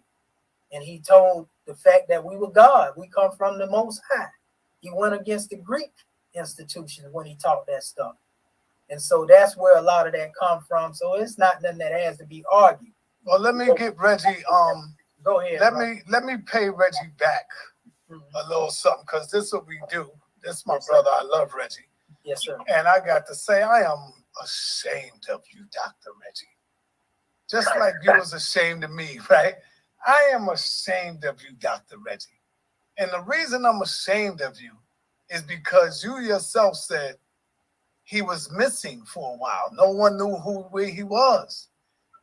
Then you come back and say, they came back with records and say he had cancer in the stomach. Do you expect them to tell you what happened to him, Dr. Reggie? Did they tell us exactly what happened to Dr. Khalid Abdul Muhammad? No, Dr. Reggie. They said Dr. Khalid had a brain aneurysm, but they failed to tell us that he threw up, and the throw up was gone, was missing. Nobody was able to examine the throw up. So we know it had to be some type of food poisoning going on with lecithin, with that substance that they can get you. Now you see, Sarnetta is exposing Reggie on how disingenuous Reggie is. He told him one thing, but then he get out here and say another thing. See what I'm saying? Now I ain't through exposing him. This is just showing you where I'm going before I get there. So this is what I'm trying to tell you, brother. Can you hear me? Yes, I can hear you, but I'm talking. They can get you with anything, Reggie. They are not going to tell you that they got him. They're going to come with anything. Oh, we found out that he had this, or we found out that we had that. And then they put it on the record, and we go along with it. I mean, go ahead. You can talk, brother. I'm ashamed of you, brother. Yeah, now... I'm still ashamed. 1 second, good brother. Connecticut, that 1 second. Right. Still ashamed. Wait for a second. you know this is a science channel. You know, no pseudos is allowed, right? So when we have a death certificate, right, then we know what the truth is, and we can dispel all of the mysticism. Dr. George G.M. James did a great job with the stolen legacy, connecting ancient Egypt, ancient Kemet to Masonic lore, and showing you how C.H. Bale and others used ancient Kemetic wisdom to create their structure. But we are science oriented. You have some of the best researchers that work with you, underneath you, to make your channel better. Just know that my professors know what I know. And so don't let one of our professors have to kind of pull their rank on you, Sarnetta, right? By saying you're going a little bit too far. With Dr. Khalid Muhammad, what you said was factual. He trying to cover up Brother G.M. James. The issue is he went to a black, this was during the times of segregation, he went to a black hospital, and they said what he passed away of. So he wasn't stabbed, cut up, and any of that Masonic stuff. He was a full body, and they analyzed his autopsy, and they say that he died of stomach cancer, stomach carcinoma. So now it matter if you're a black man inside of the hospital? Do that matter, Reggie? I guarantee you his power-ups were probably Jewish, were probably white, who he got an answer to, who he take paychecks from. So come on, Reggie. It don't matter. Hold on. It don't matter because, it don't matter because he was a black doctor, Reggie. Especially during that time, that shit don't matter. I bet you have you checked up on the black doctor and see if he got any promotions? I don't know. I'm just throwing it out there to see. Look at Michael Jackson. Yeah, okay. I understand what you're trying to say. You're making a grave error. Don't doom yourself, Brother Sarnetta. Just say that there is a record that exists, and we have the record, and let's not spookify. Because if he don't, he gonna have to report Sa to Massa. He gonna have to report Sa to the Boule. Yeah. So we can continue to talk. Brother, that's just putting it out there. Like, Brother Reggie, there's possibilities here, Reggie. And and hold up, this is gonna really cut you deep, Reggie. I've heard your teachers say that he been murdered for his teachings, Reggie. I heard your teachers say that. See what I'm saying? So don't make me cut you deep, brother. The materials are those who come forth in other teachers. But I would say this, brother. They say Noble Drew Ali died from pneumonia, but what they don't tell you, Noble Drew Ali was beat to death. You see what I'm saying? And they put that on his death certificate. They do that because they don't want a uprising, something like that. You know, just like when we look at Malcolm and see how they killed Malcolm, how they killed King, it was an uprising. So now they biologically kill you. biological warfare. You see what I'm saying? They don't outright just come out and shoot you no more. They don't come out and do that no more because they know that you're going to become a what? A martyr. And they don't want that. So they say, we're going to kill them biologically. We're going to assassinate them biologically. This is the weapon that they use, Reggie. And you're supposed to know that, man. You're supposed to know these things, man. You know about J. Edgar Hoover, stop the rise of a black messiah who can electrify, unify the masses of black people. So these people were murdered who can unify us. So come on, Reggie. You got to know these things, brother. Same thing with Sid. We know that the Prophet Noble Drew Ali was arrested.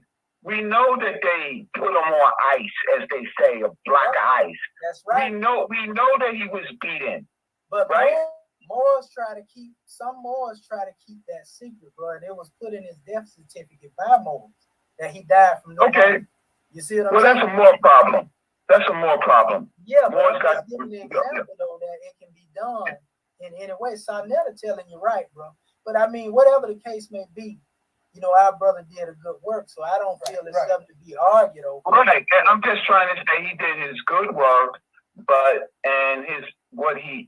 the secrets that he brought out, or the connections to Masonry at the time, was forbidden because he was a Shriner. Mm-hmm. Just like Dr. Joseph Benjo Cannon was a Shriner. Mm-hmm. They were high Masons.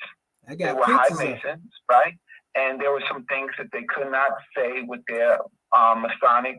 But what they did, unfortunately, is to sell books, is that someone put in something that's untrue. And people do that to sell books. So, Sarnetta, don't go too far and get yourself cut. Boulay one. Yes, sir, my teacher. Reggie, you're my teacher, regardless. You're my teacher too. You're one of the. Man, that's all. You know, I come from the militant side. You come from the scholastic, scientific side. So I understand. I'm no longer, as you say, militant, but I did my time, and you know I did my time. That's how we met, and I did my time. But I'm an old man. You're younger. You're younger in spirit. You're younger in spirit, right? So I'm gonna go close, but I'm just saying, comedic. The degrees you talking about, you old in over there, Reggie, ain't nothing. Listen, you're a bright person. You could put some things together, right? It would just simply help. But nevertheless, you know, he want me to go to the museum with him. He want to walk through the museum now, you know. And so, yeah. This is what we dealing with these guys, family. Let me show you something here on this GM James demonstration for the row. You know what I mean? This is actually dealing with African scholar too. Mbewe Ishangi is actually the name right here. And this is called the Analytical Katikajis, Cogitates. But anyway, it states here GM James versus W.B. Du Bois and Carter G. Woodson. The same people now that went against Marcus Garvey in most cases. We know W.B. Du Bois did. Boulay. It said, before we end part one of this series, you may recall my comparison of the Boulays, W.B. Du Bois and Carter G. Woodson's, both proclaimed by YT as our heroes, versus George Grandmaster Mason James. I feel this needs to be reiterated because fraternities and Masonic sects share the same value of secrecy exclusively amongst members of the group. Along with the oath of maintaining secrets, there are different distress calls and secret handshakes to add mystical hype. In the case of James versus Du Bois and Woodson, it says it must be noted that James belonged to the York Rite Masons and Du Bois and Woodson to the Boulay. Both had to pledge oaths of secrecy and presumably with the penalty of resulting in death. Du Bois and Woodson were later exiled from the Boulay for unknown reasons. Not long after, Du Bois became a Pan-Africanist, moving to Ghana, Africa, a place he once strongly opposed during the reign of Marcus Garvey. See, want to come back home now, huh? And Woodson, it's that talented 10th. They talk about the 10%er, right? And Woodson went on It say to the publish the famous, the infamous text, The Miseducation of the Negro. Well, he would know that, especially being a part of the Boule, right? Both basically made somewhat of a 170-degree turn once out of these white-based secret sects. Now you want to teach the truth. You were scared to teach it while you was in there. G.M. James had the gall and the kahuna, so to speak it while he was there. And that's what led to his untimely demise. It says, where they failed our people, as what it says, they did not make entire 180 turn. They remembered they took an oath to uphold these secrets of the fraternity, never letting you know who rules the world. Rose, Rothschild, probably because they feared death. Yes, they did walk away from these white supremacist organizations, but they never let the people know who they were, and therefore not becoming a part of the solution, but remaining a part of the problem, because they refused to tell you exactly what whites and blacks, organizations and foundations that are responsible for the hell our people have been enduring. If it wasn't for the sacrifice of George G.M. James, on the other hand, we probably would never know about the Greeks stealing African culture and claiming it as theirs. The book Stolen Legacy, a masterpiece, I quote from it all the time, spoke highly of the Moors. He let you know the Moors was the ones who preserved them teachings from Kemet. Now Reggie want to bury Stolen Legacy. He said exposed the myths of the Greek philosophy and proved the ancient homos actually stole our history from Kemet. After publishing his book in 1954, where he mysteriously disappeared. Didn't say nothing about him going to the hospital. He disappeared. It is said that he died a Masonic death, having his throat cut from ear to ear with his tongue cut out and burning his body for unveiling the secrets of the Masonic sect. See, this is what I always was taught. So ain't nobody just make nothing up, Reggie. You exposed just like Jabari. Y'all brothers disingenuous, man. We know who it is, but you ain't put my people in no urn as ashes and standing over them like a griffin. Those who conscious know what I'm talking about. James knew his life was on the line, but his love for our people far outweighed the fear of death. And coincidentally, YT has never even mentioned his name as being a hero for black people. I think it's well past due. So yeah, that's what I'm talking about. Every time I come, I'm gonna bring some receipts to back what I say. I don't never speak nothing out the side of my neck that I came back. You see? So keep the hyping up. We on the manifest. No, let me give you a shot from your teacher too as well. You see? Let me give you something right here. Oh, I see you in here, Rockwell. Me and you gonna get on another note, because I don't want to put I don't want to put a monkey wrench in what I'm setting out right now, and it's too late to go back and forth, because I don't want to make a lot of noise in here, at this time of the morning, so to speak. And so we're gonna definitely set it up. I'm gonna go see what you said about what I stated, and we definitely can get on here, and we can build. Trust that. Now, what I will do is I can probably open up, for some questions in regards to dealing with what I'm talking about right now.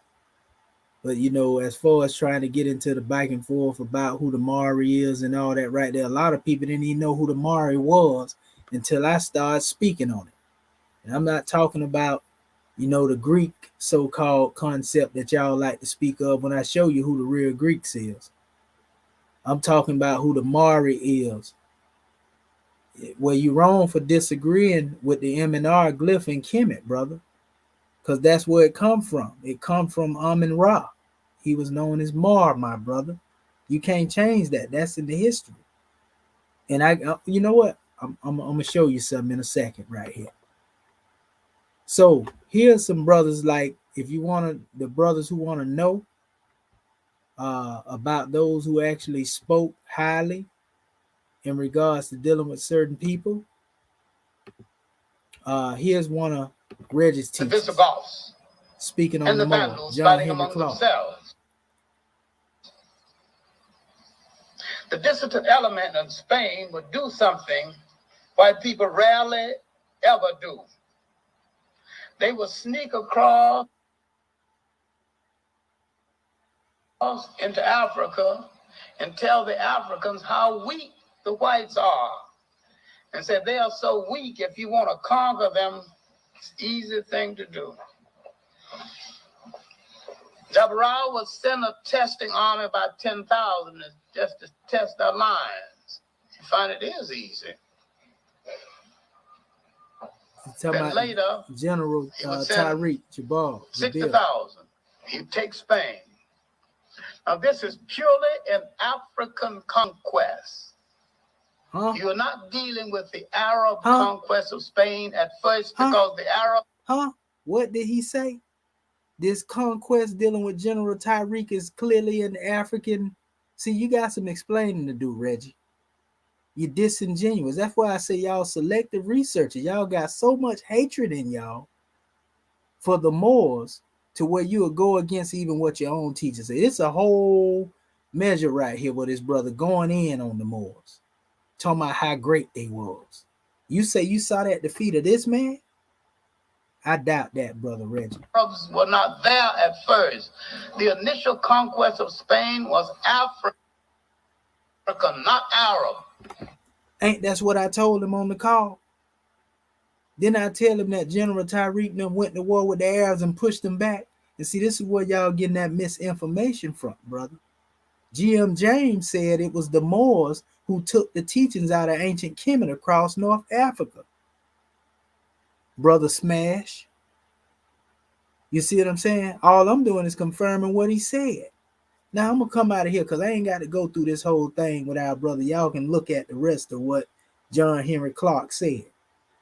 But he go, what? You know what? Let me let it play. That army came from the Senegamia, now Senegal, and parts of what is now Mauritania. Okay. Didn't I tell you? Quit confusing Mauritania with Morocco, family. Two different things.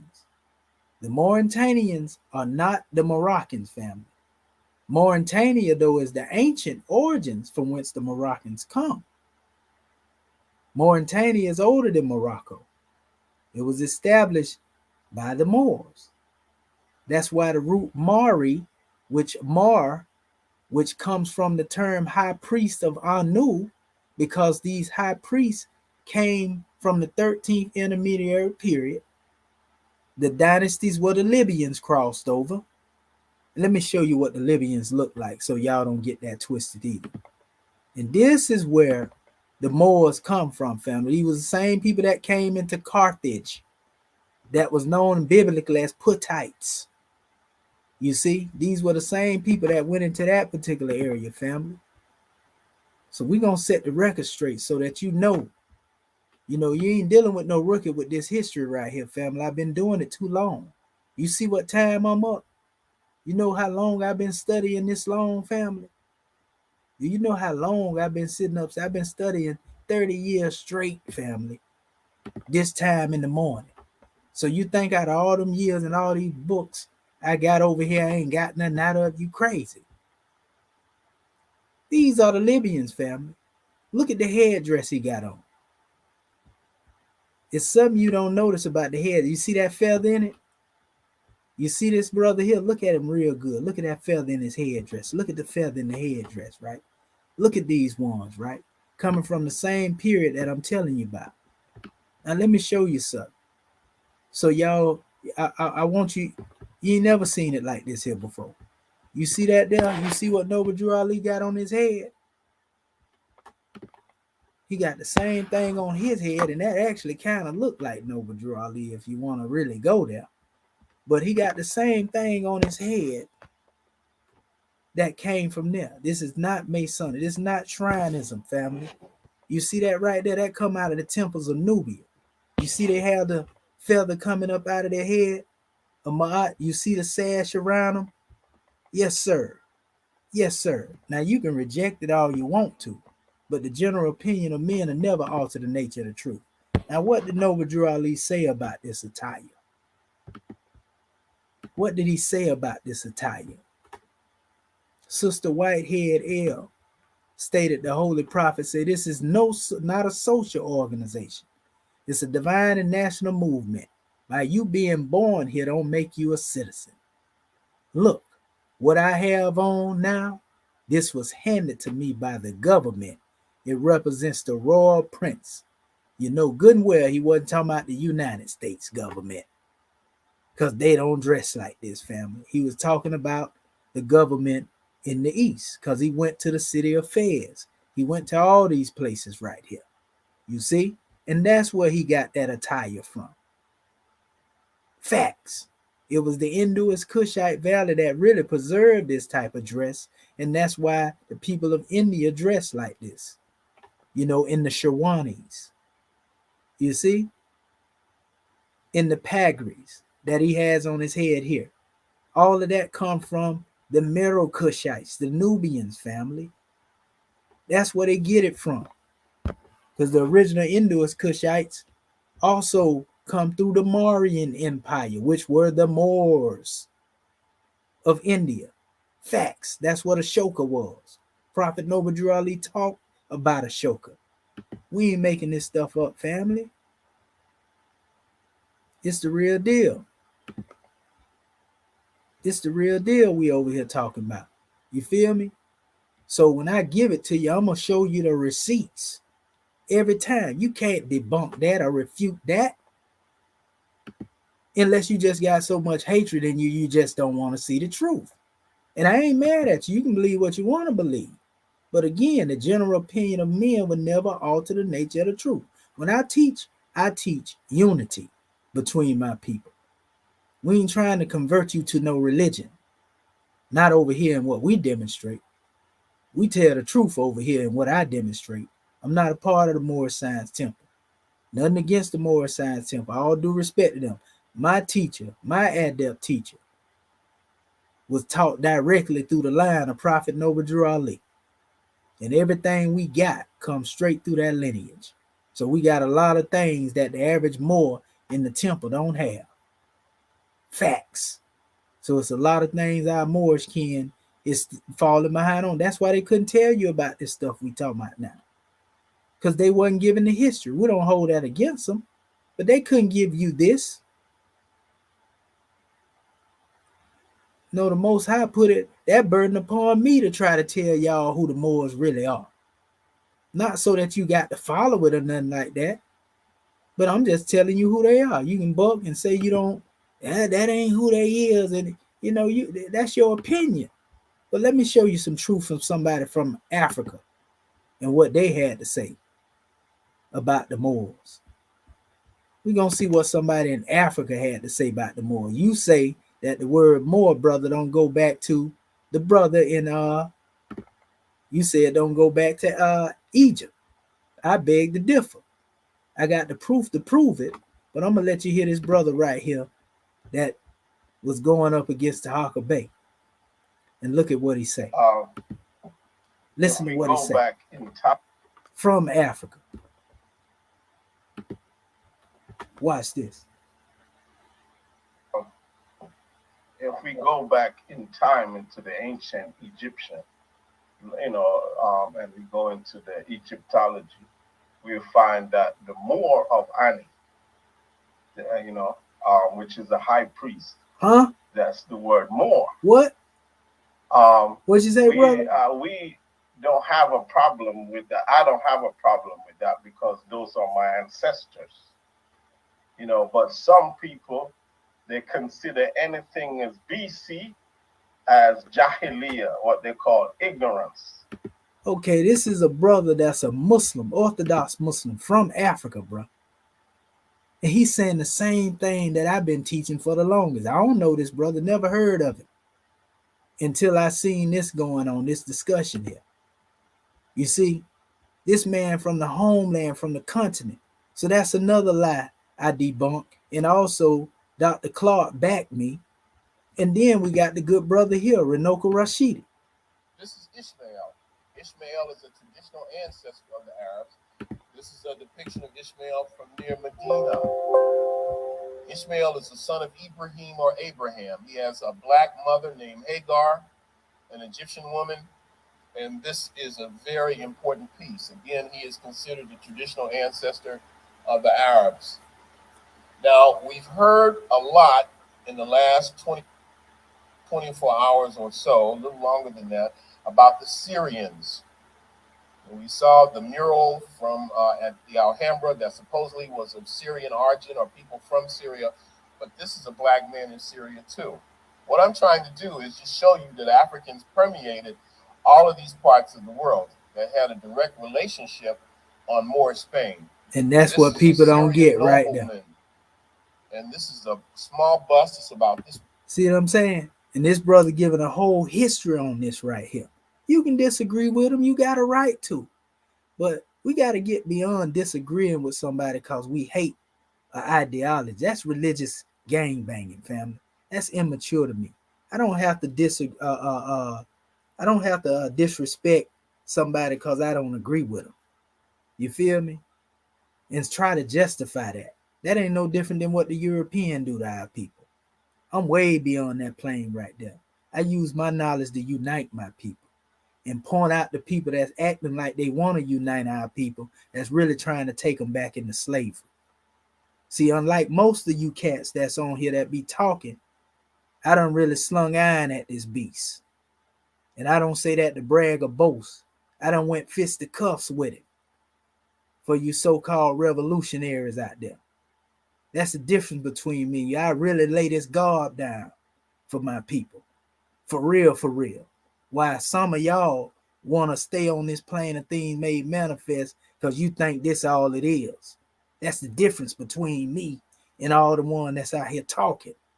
So I take a lot of this stuff with a grain of salt. And it's through the grace of the Most High that I came into this Moorish science. Because that's what brought me into a peaceful state.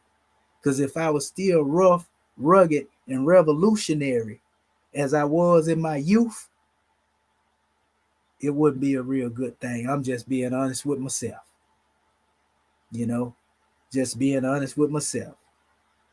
Lord knows what I would be demonstrating when it come to turncoats and sellouts and, you know, house Negroes. You see? So this more science is what gave me balance, family. This is what brought me into the, you know, learning how to love truly.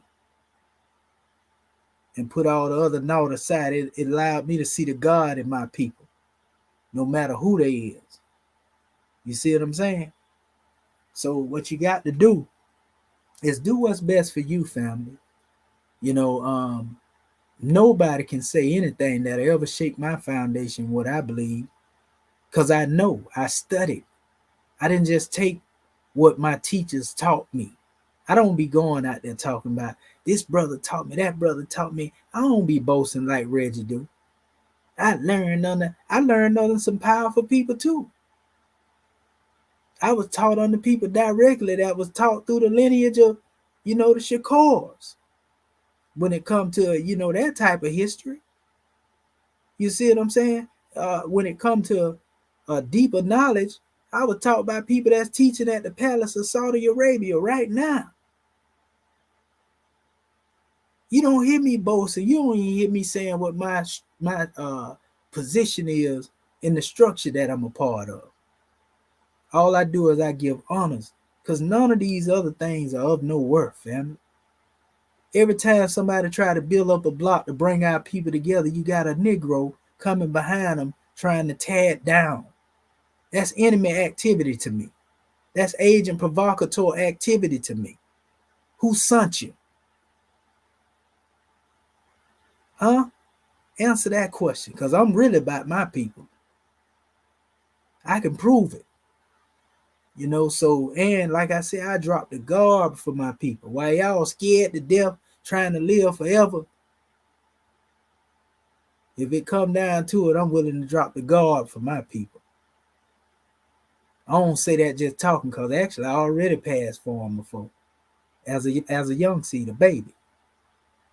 But I'm here for a reason. You see? So from that standpoint, family, it's about the information and teaching our people. So you need to learn how to bridge gaps instead of widening the chasm.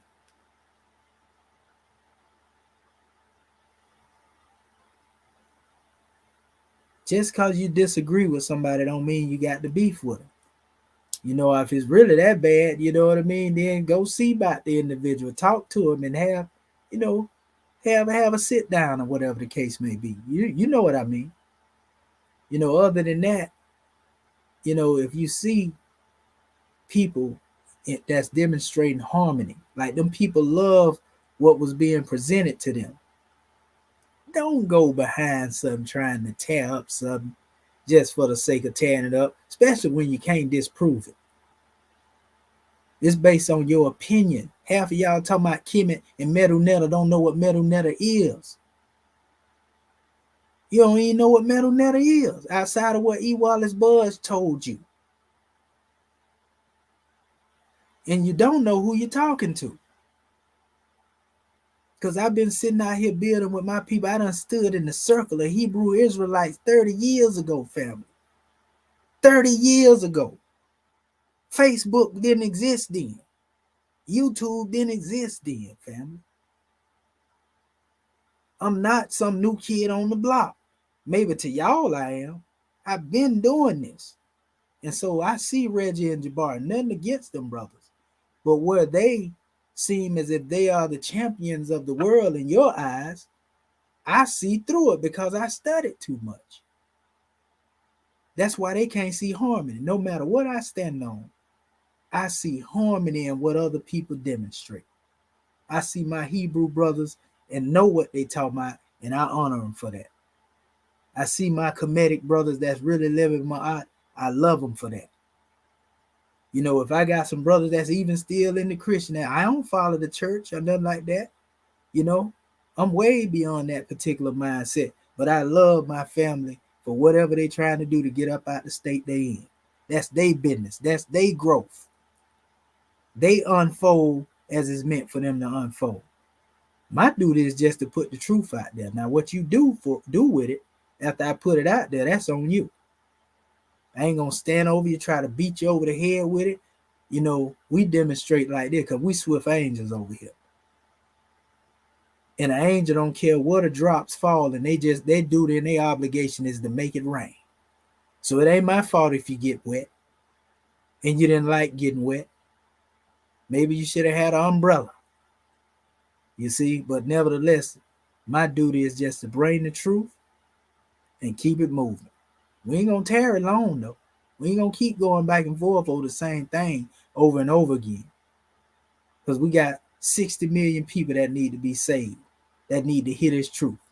So I ain't finna waste time with no hard-headed, stiff-necked Negroes that don't want to hear nothing, think they too grown to learn. I'm gonna teach the babies, the young and not yet born. Drop it like it's hot and keep it moving.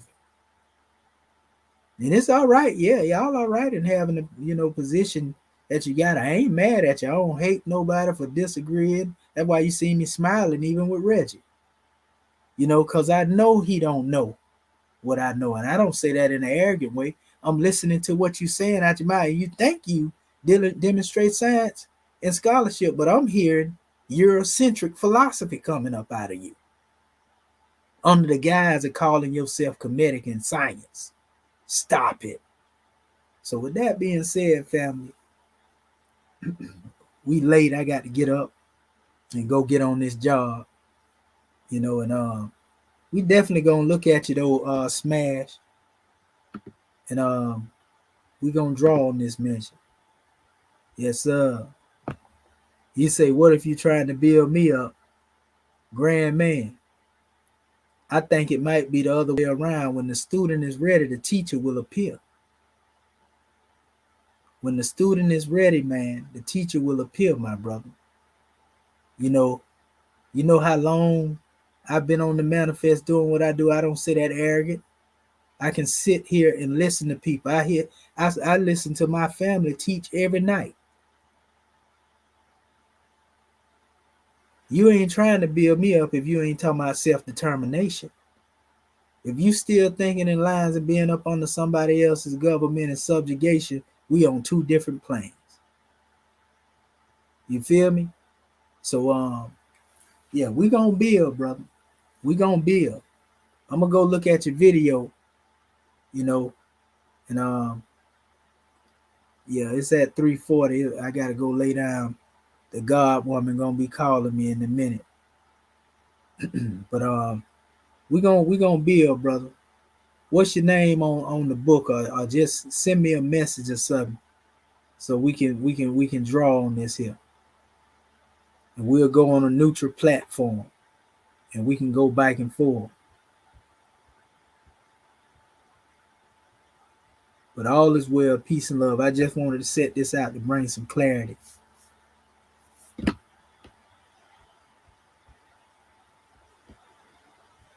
All right, family, y'all get some rest.